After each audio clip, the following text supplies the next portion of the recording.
Bonjour à toutes et à tous.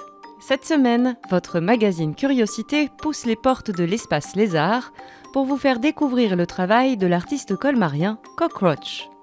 Sous le titre Confluence, il nous invite à le suivre dans ses voyages, tant physiques que spirituels, exprimés sur papier, sur toile, à l'aide de matières et de pigments naturels. Insatiable, il crée intensément en atelier, si bien que les œuvres qu'il présente aujourd'hui ont été réalisées au cours des 3 dernières années. Une création débordante qui se traduit aussi par la multiplicité des couches apposées sur ces toiles, sur lesquelles il maroufle et colle, mais ne vous y trompez pas, il s'agit bien de ses propres dessins.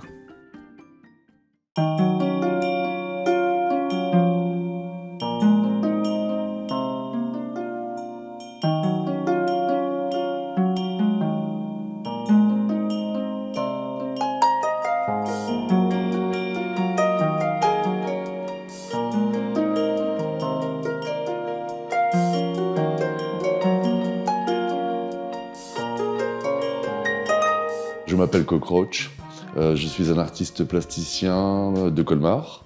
Ça fait une 30aine d'années que je travaille en atelier. Alors mon nom, c'est un alias évidemment, que j'utilise pour donc, mon travail de plasticien, pour mon travail d'art numérique. Cockroach en anglais qui signifie cafard. Je fais le lien entre cette espèce d'insecte qui est le cafard et l'être humain. Pour moi, qui sont deux espèces invasives, deux espèces intrusives, qui se nourrissent l'un et l'autre des déchets occasionnés par l'espèce humaine.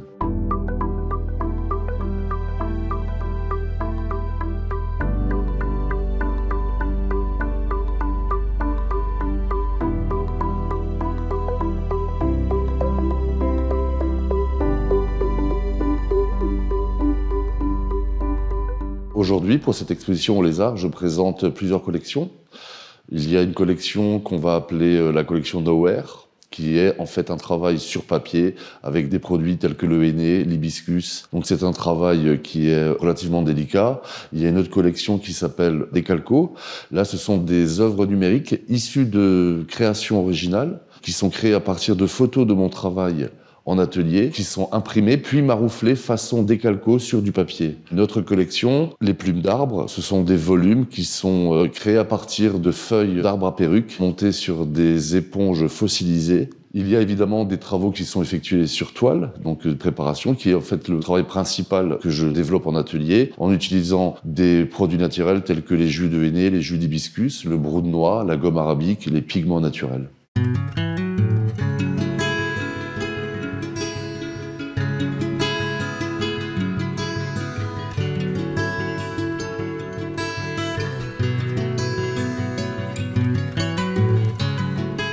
Alors cette exposition s'intitule Confluence. Confluence permet de rassembler plusieurs techniques, plusieurs œuvres, plusieurs formats. On pourrait imaginer un fleuve et ses confluents, le but n'étant pas la destination, mais vraiment le voyage. On peut parler du voyage physique, mais le voyage spirituel, le voyage artistique, je pense que c'est vraiment la clé de voûte de mon travail.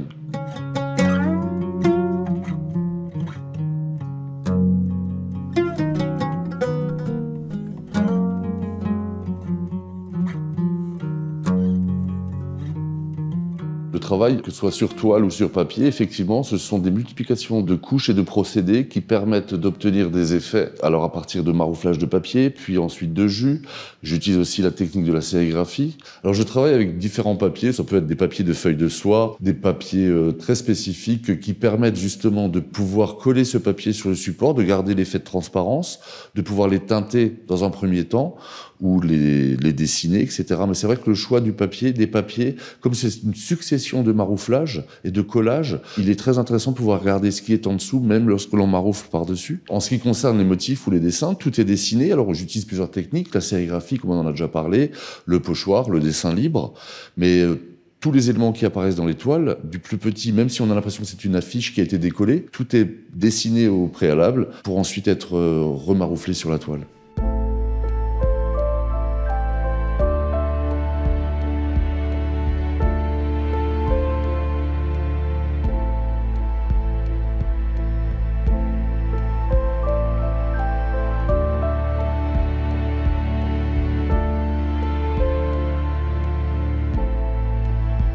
Je support des toiles, en l'occurrence, du travail sur toile, ce sont des écrans de sérigraphie, la plupart en aluminium. Donc c'est un châssis en aluminium sur lequel est tendue une toile. C'est ce qui permet en fait de pouvoir déverser dessus des jus de henné, des jus d'hibiscus, jusqu'à plusieurs litres. Et donc la structure ne bouge pas. Ce cadre en aluminium avec cette toile tendue permet au jus de ne pas faire cintrer la toile et permet des séchages optimaux. Alors en ce qui concerne les couleurs, les teintes, le henné nous ramène tout de suite dans des teintes d'ocre et d'oranger.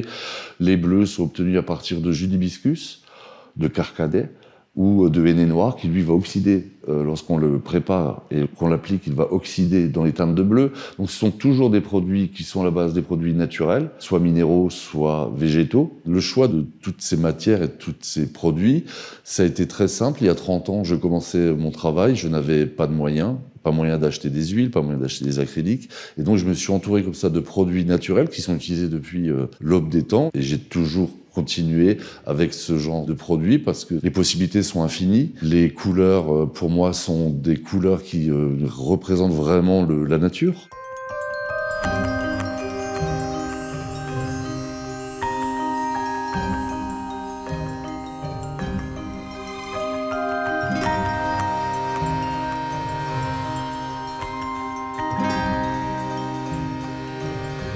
En ce qui concerne les plumes d'arbres, ça a été vraiment une rencontre fortuite. Pendant des années, avec un ami, chez lui, on observait la nature. On s'était jamais rendu compte que finalement l'arbre à perruque, à un moment donné de l'année, pendant quelques jours, les feuilles qui normalement sont vertes, uniformes ou rouges, eh bien oxydent. Alors on ne connaît pas encore le phénomène, mais les feuilles oxydent et justement permettent d'avoir ces variations de couleurs. On a l'impression qu'elles ont été dessinées. Les gens se demandent, est-ce que ce sont des vraies feuilles, des feuilles de la nature? Est-ce que ce sont des feuilles de la nature qui ont été repeintes? Ou est-ce que ce sont des fausses feuilles qui ont été entièrement créées? Et j'aime jouer sur ce paradoxe, sur cette ambiguïté. Le titre que j'ai donné à cette collection, ce sont évidemment plumes d'arbres, et ce sont des artefacts qui sont issus de la tribu des papillons bourdons.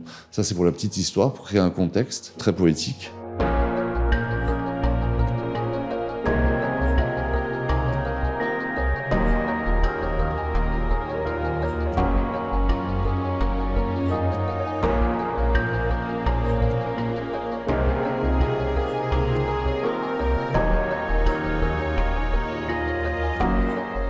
Bubble Brain, c'est une toile que j'ai commencée, je pense, il y a 5 ans. Et elle fait partie de ces toiles qui traînent entre guillemets à l'atelier, qui permettent d'expérimenter différentes techniques. Et donc, elle fait partie d'une autre collection qui est de façon permanente à l'atelier, qui ne sortiront peut-être jamais. Celle-ci, en l'occurrence, est sortie pour cette exposition-là. Et qui, c'est vrai qu'il y a un travail, pour moi, relativement accompli, de par les différentes techniques, les applications, la façon de présenter les choses. Cette œuvre est composée, je pense, d'à peu près de 600 cercles de papier qui ont été teintés ou marouflés. C'est la dernière pièce que j'ai terminée. J'avais vraiment à cœur de la présenter ici, car elle résume vraiment de façon globale les différentes techniques de mon travail. Pour le titre Bubble Brain, je pense que c'est exactement ce qui se passe dans ma tête lorsque je crée. J'ai jamais eu de souci d'inspiration, la toile blanche, je connais pas. Je travaille tous les jours, je travaille en permanence, donc c'est une espèce de flux et de continuité. C'est vraiment une façon de travailler qui est dans l'intuition, dans le signe. Je suis très peu politisé, j'ai peu de messages à apporter. Ce qui m'intéresse vraiment, c'est la création pure. J'aimerais partager vraiment ces moments de création avec le plus grand nombre.